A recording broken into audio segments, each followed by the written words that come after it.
Hello, welcome to 1995batman.com. Today we are looking at Armour Vision Batman, which is a very cool figure, very unexpected.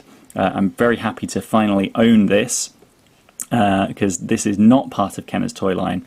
I had to do a little bit of digging about this, because I saw it on eBay, not this one, but another one with the backpack included. It had a backpack originally. And I posted it up on the channel and was like, what is this, guys? This guy's listing this as Armour Vision Batman. I don't recognise it, but it's clearly the Val Kilmer head. And I did a little bit of digging research, and it turns out the late 90s, early noughties, Kenner sub-licensed a few of their figures out to an Indian company called Funskool. And they produced about like 7 or 8 figures of just like various random selection, a couple of movie figures, a couple of animated series figures, a couple of Legends of Batman figures, a couple of Legends of Dark Knight figures, and kind of simplified them, recolored them, repainted them, and then released them over there under the title Batman. That's all. The toy line was just called Batman, and it was so hard to find some of this stuff. Here's what the packaging looked like. It's incredibly low res, and apologies for that. It's so hard to find any information about this Funskool collection.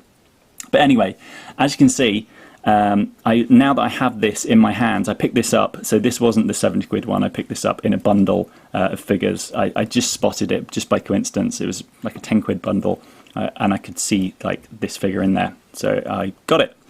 And now now that I have it in my hands, I can figure out what it is. Do you guys remember the Laserdisc Batman figure that I reviewed a while back? This like massive monstrosity deluxe figure, where, you know, it lights up from the inside and he has this missile and he fires these laser missiles. It is that figure.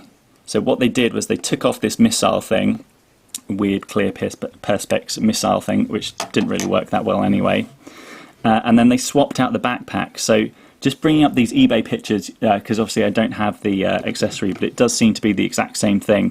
What they've done is, instead of it lighting up the figure and the translucent missile, it shines what looks like bat symbols. I guess you would shine them through this little clear hole here, and they would shine out, and they would, yeah, you'd put it against like a blank white wall or something, and then you could kind of shine them there. So yeah, that's what they've done. So if I take this accessory off, obviously this whole figure was translucent as a way of kind of like lighting it up. So there's only real like minimal paint work. So as you can see, look at the back there,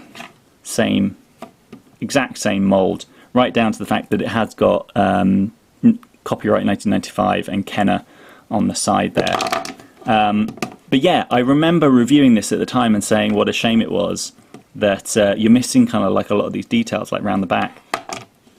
With this Funskool figure, it has at least picked out a lot of the details. It does look a little bit awkward. I'm not sure I love this colour scheme of yellow, blue, dark blue, red and black, but whatever. And I remember commenting at the time, these kind of bits looked sort of like muscles, and they've actually painted these red, which is an odd choice, because it means that they do really look like, it looks like something out of Hellraiser, where they kind of rip people's skin off and you can see all their musculature underneath. But yeah, the accessory does fit on him.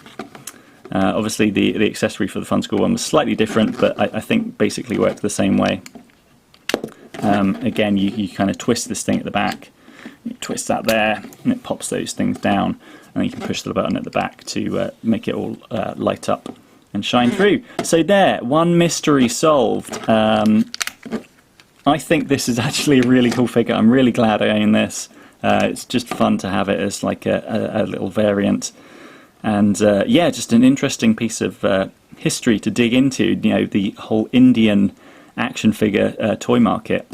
One of the interesting things is they did keep Val Kilmer's face, whereas I think when they did a Michael Keaton one as well, and I remember them changing the look of his face, I guess for likeness rights.